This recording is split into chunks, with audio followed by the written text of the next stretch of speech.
Method. Okay, तो वैसे कई मेथड है, एक graphical method, rate integration method, initial rate law method. तो first of all I am taking initial rate law method, यानी कि आप इनिशियल रेट लॉ मेथड से किस तरह से ऑर्डर को डिटरमाइन कर सकते हैं। तो देखिएगा, सबसे पहले this method is applied mainly for such reactions involving more than one reactant। ये मेथड वहाँ अप्लाई करते हैं जहाँ पर इस तरह के रिएक्शंस हो जहाँ पे एक से ज़्यादा रिएक्टेंट इन्वॉल्व होते हैं। Let me consider AA, BB, CC give the product, यानी कि it means A रिएक्टेंट के A मोल्स, B रिएक्टेंट के B मोल्स, C रिएक्टेंट के C मोल रिएक्शन में पार्टिसिपेट करते हैं टू गिव द प्रोडक्ट। तो यहाँ पे हमें ऑर्डर निकालना है with respect to A, with respect to B and with respect to C। तो we have to calculate order with respect to each reactant as well as overall order of reaction. तो initial rate law method कहता क्या है, इसमें different experiment perform करेंगे हम। यहाँ पे we take some quantity of, जैसे मैंने यहाँ शो किया, A mole of A reactant, B mole of B reactant, C mole of C reactant, और यहाँ पर ये हम अमाउंट लेकर रेट कैलकुलेट करेंगे। एक रेट हम कैलकुलेट कर लेंगे, उसके बाद फिर हम एक करेंगे। अब हम कुछ चेंजेस करेंगे यहाँ पर। Let concentration of A, concentration of A is made double। हम ये मान लेते हैं A की कंसंट्रेशन को मैंने डबल किया and rate of reaction let us से becomes 4 times। हमने मान लिया, but concentration of B and C are kept constant।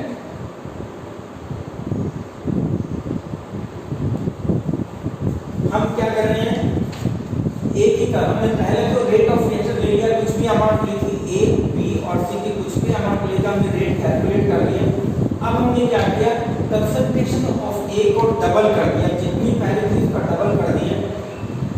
Concentration of B और C में कोई चेंज नहीं किया। फिर रेट हमने देखा, तो ये देखा एक्सपेरिमेंटली ऑब्जर्व किया कि रेट ऑफ रिएक्शन 4 गुना हो जाता है। इसका मीनिंग क्या हुआ, R is equal to K molar concentration of A raise to power. हमने इसको डबल किया था, रेट 4 गुना कब होगा, कैसे रिप्रेजेंट करेंगे, 2 की पावर 2 हो गया, वो 4 हो जाएगा, इसको हम इस तरह से रिप्रेजेंट करेंगे। तो ये रेट लो एक्सप्रेशन हो जाएगा इस तरह से, R equal to K mole concentration of A raise to power 2। तो order of reaction with respect to A is second experiment. अब हम क्या करेंगे, B की कंसंट्रेशन को चेंज करेंगे, A और C को कांस्टेंट रखेंगे। Now let concentration of B is made double. हम A की लेके चलते हैं, हमने डबल ही करना है, इसको हमने डबल किया and rate of reaction becomes also double। ये देखा, हमने मान लिया कि हमने B की कंसंट्रेशन को डबल किया और रेट हो गया डबल, रेट भी डबल हो गया, कंसंट्रेशन में डबल किया। But concentration of A and C are kept constant। हमने यहाँ पे कोई चेंज नहीं किया। So we can write the rate of reaction rate law expression in terms of B R equal to K molar concentration of B। क्योंकि हमने B की concentration को डबल किया था, रेट भी डबल ही हुआ, इसको मतलब डायरेक्टली प्रोपोर्शनल हो गया, तो इन पर पावर यहाँ पर नहीं दे सकते, तो R equal to K mole concentration raise to power 1। तो that means order with respect order of reaction with respect to B is 1। अब हम थर्ड एक्सपेरिमेंट लेके चलेंगे। Let concentration of C is also made double। हमने B के C के concentration को भी डबल कर दिया और देखा rate of reaction does not change। ये देखा rate of reaction चेंज नहीं होता। कंसंट्रेशन C को हमने डबल किया, रेट में कोई फर्क नहीं पड़ा। Again same, but A and B concentrations are kept constant। Rate of reaction calculated as with respect to C raised to power 0। क्यों? क्योंकि रेट में कोई फर्क नहीं पड़ा, हमने इसकी कंसंट्रेशन डबल किया था, रेट में कोई फर्क नहीं पड़ा, यानी रेट में कोई चेंज नहीं हुआ, तो इसका मतलब इसकी पावर 0 का मतलब ये 0 ऑर्डर रिएक्शन है। तो order of reaction with respect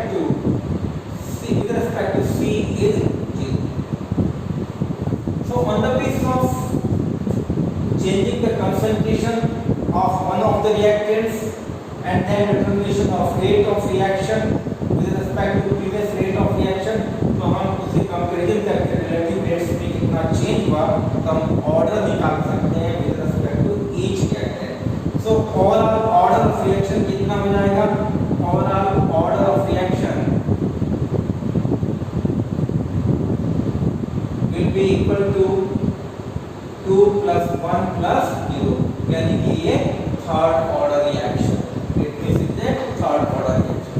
तो इनिशियल रेट फ्लो मेथड में यहाँ कहाँ अप्लाई करते हैं? जब एक से ज़्यादा रिएक्टर इन्वॉल्व होते हैं और 1 by 1 एक की कंसंट्रेशन चेंज करते हैं, बाकी कंसंट्रेशन कांस्टेंट करते हैं, फिर देखते हैं कि रेट में कितना चेंज हुआ, उस हिसाब से हम रेट ऑफ रिएक्शन कैलकुलेट करते हैं। अब इसमें न्यूमेरिकल प्रॉब्लम करेंगे। ठीक, now there is a problem based on initial rate law method। We are given a reaction 2NO plus Br to give 2NOBr। What is the name of NOBr? Nitrosyl bromide, that is nitrosyl bromide। ठीक, यहाँ पे Cl लगा देना, add हो जाएगा। तो experiment 1 में आपको एक्सपेरिमेंट 1, 2, 3 इन सभी में आपको कंसंट्रेशन रिएक्टेंट्स दी हुई है NO और Br और साथ में इनके इनिशियल रेट कैलकुलेट किए हैं। ओके, कंसंट्रेशन के अकॉर्डिंग रेट ऑफ रिएक्शन निकाला हुआ है। आपसे पूछा है कि ऑर्डर ऑफ रिएक्शन बताइए with respect to N2 and NO and Br। दूसरी बात पूछिए कि रेट ऑफ एक्सप्रेशन लिखिए या सिंपल रेट ऑफ इक्वेशन लिखिएगा। थर्ड इसमें क्या है कि रेट कांस्टेंट भी निकाल दो। ओके, अब देखिए हम कैसे कर सकते हैं। इसमें हम पहले दो ऐसे एक्सपेरिमेंट लेंगे जिसमें रिएक्टेंट की कंसंट्रेशन सेम हो। देखिएगा इसमें यहाँ पे कंसंट्रेशन NO की कितनी है 0.1, Br2 की कितनी है 0.1। एक्सपेरिमेंट 2 में NO की कंसंट्रेशन चेंज होगी 0.2, लेकिन Br2 की कंसंट्रेशन कांस्टेंट है। यानी कि एक ही रिएक्टेंट के हमें दो ऐसे एक्सपेरिमेंट लेने हैं जिसमें एक ही रिएक्टेंट की कंसंट्रेशन कांस्टेंट रहती है। तो हम लेंगे experiment 1 and experiment 2। From experiment 1 and experiment 2। Okay, अब देखिए एक्सपेरिमेंट 1 के अकॉर्डिंग रेट क्या लिखेंगे? Rate is equal to K molar concentration of NO की कंसंट्रेशन कितनी बनी? यस, एक चीज और देख लें यहाँ पर, हम इससे पहले एक काम और कर लें। हम रेट ऑफ रिएक्शन को सपोज कर देते हैं। let order of reaction with respect to NO हमने मान लिया लेट अस से ये A है या X मान लेते हैं, चलो X order of reaction with respect to Br2 मान लेते हैं ये Y है। मैंने सपोज कर लिया, पता नहीं कि जब ये कैलकुलेट करना है X और Y को, हमने order of reaction with respect to NO and Y and Br2 में X Y को मान लिया। अब देखेंगे एक्सपेरिमेंट 1 क्या कहता है।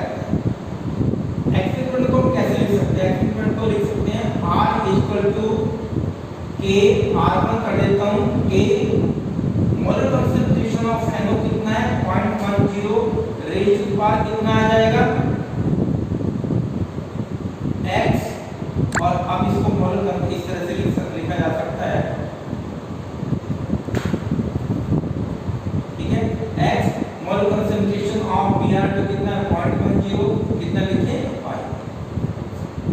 ओके, हमें R भी पता है तो इसको R1 को क्या लिखते हैं, यहाँ पे R1 को लिखते हैं 1.3 into 10⁻⁶ equal to K molar concentration of NO 0.1 raised to the power X, molar concentration of Br2 that is also 0.1 raised to the power Y equation। इस तरह से हम इक्वेशन एक्सपेरिमेंट 2 के अकॉर्डिंग लिखेंगे।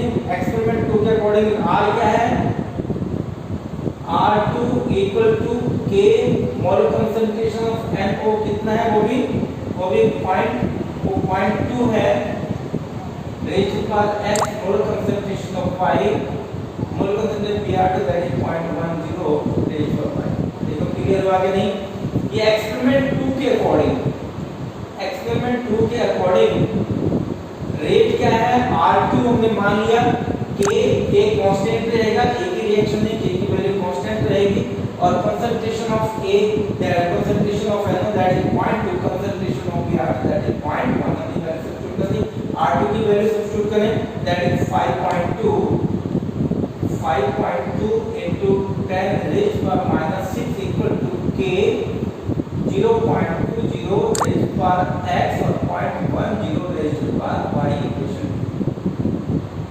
अब इक्वेशन 1 एंड 2 को divide अगर कर दें, देखिएगा क्या करें इसमें, equation 1 divide by equation 2, equation 1 divide by equation 2, दोनों को डिवाइड कर दें तो क्या लिखेंगे इसको 1.3 into 10⁻⁶ divided by 5.2 into 10⁻⁶ equal to K molar concentration 0.10 raised to the power X 0.10 raised to the power Y divided by K molar concentration 0.20 divided by raised to the power X 0.10 raised to the power Y। मैंने क्या किया, first equation को 2 से divide कर दिया, सारी value देखिए ऐसे रख दी, ओके, K से A कैंसिल आउट हो जाएगा, 0.10 raise to power Y 0.10 raise to power Y ये कैंसिल आउट हो जाएगा, और ये देखिएगा अगर आप देखें इसको 13 की टेबल पढ़ दीजिए आप 4 आ जाएगा, तो यानी क्या आएगा 1/4 इक्वल टू क्या लिखूं 1/2 रेज़ टू पावर, कह सकते हैं कि नहीं, 1/4.1 नीचे क्या है 0.2, तो 1/2 हो गया रेज़ टू पावर X। यहाँ हम इसको क्या कह दें 1/2 raise to power 2 equal to 1/2 raise to power X, that means X value is, तो with respect to NO order कितना हो गया X वैल्यू, एक कैलकुलेशन होगी, हमने एक चीज निकाली। अब इस तरह से हम लेंगे, नेक्स्ट हमें Br2 का भी ऑर्डर चाहिए, तो हम अब कौन सा एक्सपेरिमेंट लें, हम ऐसे दो एक्सपेरिमेंट लेंगे जिसमें एक की कंसंट्रेशन सेम हो जाए। देखिए एक्सपेरिमेंट 2 और 3 में NO की कंसंट्रेशन सेम है, Br2 की कंसंट्रेशन डिफरेंट है, तो ये हम दो एक्सपेरिमेंट को कंपैरिजन कर सकते हैं। तो देखिएगा हम यहाँ पे ले लें एक्सपेरिमेंट 3, एक्सपेरिमेंट 2 ले पहले, एक्सपेरिमेंट 2 के अकॉर्डिंग R क्या हो गया, R की वैल्यू डायरेक्ट में लिख दूं 5.2 10⁻⁶ equal to K molar concentration of NO कितना है 0.20 रेज़ टू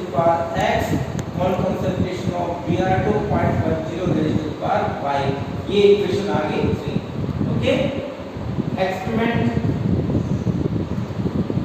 थर्ड के अकॉर्डिंग R कितना है 1.56 into 10 raised to the power -6 equal to K molar concentration 0.20 raised to the power x molar concentration 0.30 raised to the power y। ये equation आ गई। ठीक है, अब देखिए हम क्या करेंगे इक्वेशन, अब कैसे कर ले हम इक्वेशन 1 को इक्वेशन 2 से डिवाइड कर ले, क्या इक्वेशन 3 और 4 को बताइए क्या करें, क्या कन्वीनियंट रहेगा हमारे लिए। 3/4 4/3 डिवाइड इसको कैसे डिवाइड करने जा रहे हैं, ये रहेगा, ये तो कट ही जाएगा, देखिएगा ये बचेगा। हमने पहले ठीक लिखी ना, बच्चों को सोचने के लिए ये यहाँ पर हमने ठीक था वो, हमने यहाँ पे वैल्यू को गलत थोड़ा सा लिखा है, -5 लिखा है यहाँ पर 1.56 -5 गलत उतारने में रह गया, ये 5.10⁻6। ठीक है, ये वैल्यू करती एक्सपेरिमेंट 2 ये था, एक्सपेरिमेंट 3 ये था, यहाँ पे थोड़ी मिस्टेक हो गई थी। ओके, अब एक्सपेरिमेंट 3 को experiment second divided by experiment 4, sorry equation third divided by equation 4 ऐसे लिख लिया हम, जो एक वहां पे लिखा हुआ है इक्वेशन 4। ओके, इक्वेशन 3 को इक्वेशन 4 से डिवाइड करते हैं, देखिए 5.2 10 raised to the -6 divided by 1.56 10 raised to the -5 equal to K molar concentration 0.20 raised to the power x into 0.10 raised to the power y divided by K 0.20 raised to the power x और 0.30 raised to the power y। तो ये देखिएगा cancel out हो गया।